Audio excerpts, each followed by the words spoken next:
అనగానే ఆహ్లాదకర వాతావరణం, చల్లటి గాలి, కనివిందు చేసే పక్షులు మనస్సుకు ఉల్లాసాన్ని కలిగిస్తాయి. ఎక్కువ మంది పిల్లలతో పిక్నిక్లకు వెళ్లేందుకు సరస్సులనే ఎక్కువ ఎంచుకుంటారు.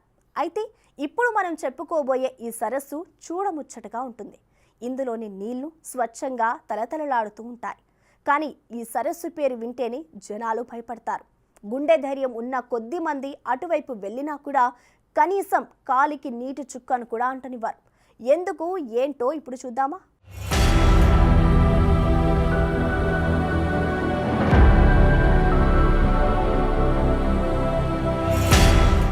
అమెరికాలోని లాంగ్ ఐలాండ్లో ఉన్న ఈ సరస్సు పేరు రొంకొంకోమా లేక్. ఇక్కడి స్థానికులు ఇందులో కాలు పెట్టేందుకు జంకుతారు. అందుకు కారణం రొంకొంకోమా లేక్లో దెయ్యం ఉందనే ప్రచారమే కారణం. అయితే ఇది ప్రచారం కాదని, అందుకు మూలాలు 17వ శతాబ్దంలోనే పడ్డాయి అంటున్నారు స్థానికులు.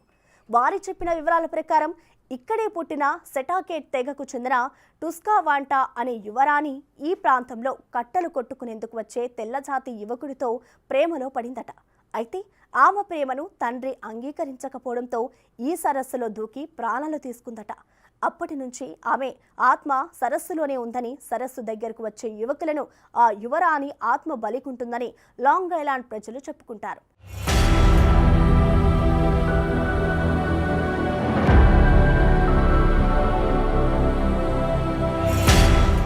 గడిచిన శతాబ్దంలో ఈ సరస్సులో పడి 160 మంది యువకులు అంతుచిక్కని పరిస్థితుల్లో మరణించారట.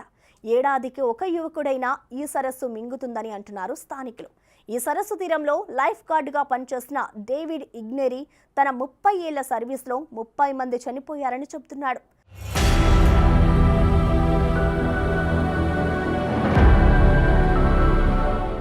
వారందరూ యువకులే కావడం మరింత భయానికి దారితీస్తోంది. అయితే స్థానికుల నమ్మకాలను గౌరవించిన అక్కడి ప్రభుత్వం ప్రజలు భయపడకుండా ఉండేందుకు ఆత్మహత్య చేసుకున్న యువరాణి కట్టెబొమ్మను భారీ సైజులో ప్రతిష్ఠించారు. ఆ గాథను తెలుపుతూ పెద్ద పెద్ద హెచ్చరిక బోర్డులు కూడా పెట్టారు. అయితే ఇక్కడికి వచ్చే టూరిస్టుల సంఖ్య రోజు రోజుకు పెరుగుతూనే ఉన్నప్పటికీ ఏ ఒక్కరు కూడా సరస్సులో అడుగు పెట్టేందుకు సహించారు. అది అన్నమాట దెయ్యం సరస్సు స్టోరీ. దీనిపై మీకేమనిపించిందో కామెంట్ చేయండి.